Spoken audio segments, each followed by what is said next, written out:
नमस्कार, आप सभी का एक बार फिर से स्वागत है हमारे चैनल भक्ति ज्ञान में। नवरात्रि के पावन अवसर पर आज मैं लेकर आई हूँ नवरात्रि के चौथे दिन की कथा और पूजन विधि।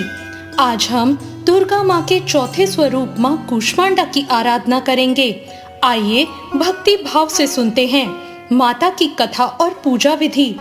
प्राचीन काल की बात है, जब कुछ भी नहीं था, न सूर्य, न चंद्रमा, न आकाश, न पृथ्वी, केवल चारों ओर अंधकार और शून्यता थी।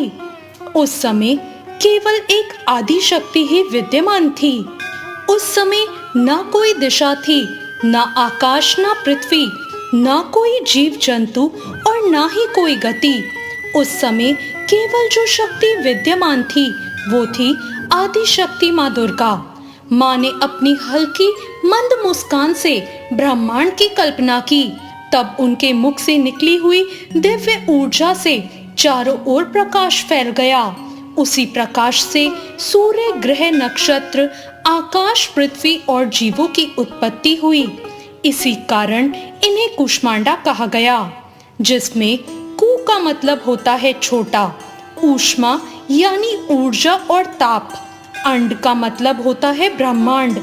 यानी माता ने अपनी सूक्ष्म मुस्कान और ऊर्जा से इस ब्रह्मांड रूपी अंड का निर्माण किया। माँ कूष्मांडा की 8 भुजाएं हैं, इसलिए इन्हें अष्टभुजा देवी भी कहा जाता है। इनके हाथों में अमृत कलश, गदा, धनुष, बाण, चक्र, कमल, माला और कमंडल सुशोभित रहते हैं। माता का वाहन सिंह है।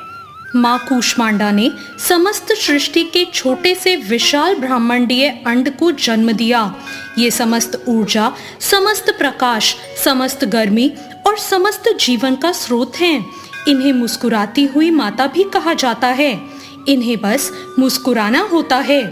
बाद में इन्होंने समस्त ब्रह्मांड की रचना की और अपनी शक्ति को सूर्य के मंडल में स्थापित किया, जिससे ब्रह्मांड को प्रकाश और ऊष्मा प्रदान करने के लिए सूर्य को शक्ति प्राप्त हुई।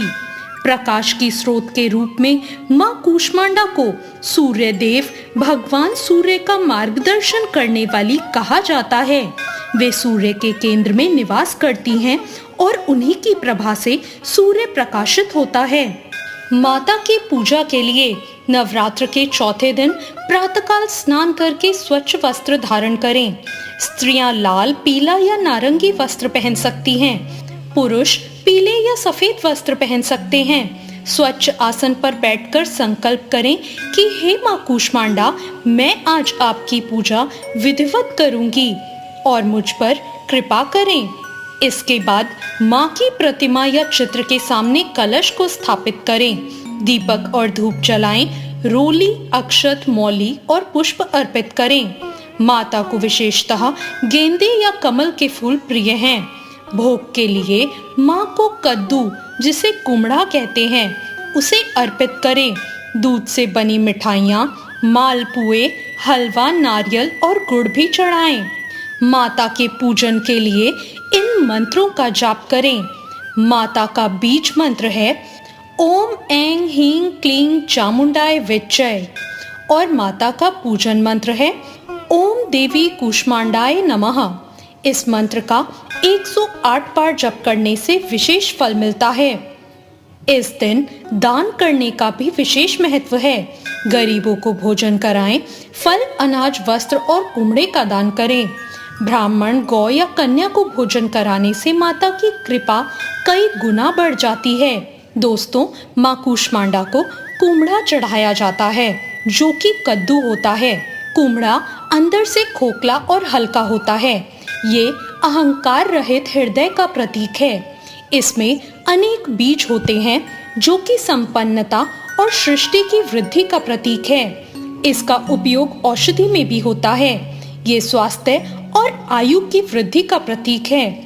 इसलिए जब भक्त माता को कुमड़ा अर्पित करते हैं तो उसका अर्थ है, हे माँ, जैसे ये कुमड़ा खोखला है, वैसे ही हम भी अपना अहंकार शून्य करके आपको अर्पित कर रहे हैं। हमारी जीवन ऊर्जा आपकी ही देन है।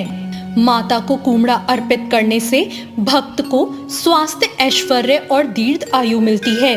ये एक भोग प्रसाद है जो सात्विक और शुद्ध रूप से चढ़ाया जाता है। कूष्मांडा माँ की पूजा करने से सभी रोग और भय नष्ट हो जाते हैं। जीवन में सुख, समृद्धि और शांति आती है। आत्मिक बल और तेज में वृद्धि होती है। भक्तों का हृदय प्रकाश और ऊर्जा से भर जाता है। ये आध्यात्मिक साधकों के लिए शुद्धि और तपस्या की देवी हैं, जो हमारे सभी कर्मों को शुद्ध करने के लिए ऊष्मा और प्रकाश देती हैं। तो ये थी चौथे नवरात्र की पूजा विधि और कथा। आपको माँ कूष्मांडा की ये कथा कैसी लगी, कमेंट करके जरूर बताएं। कथा अच्छी लगी हो तो वीडियो को लाइक जरूर करें और मेरे चैनल भक्ति ज्ञान को सब्सक्राइब करना ना भूलें। धन्यवाद।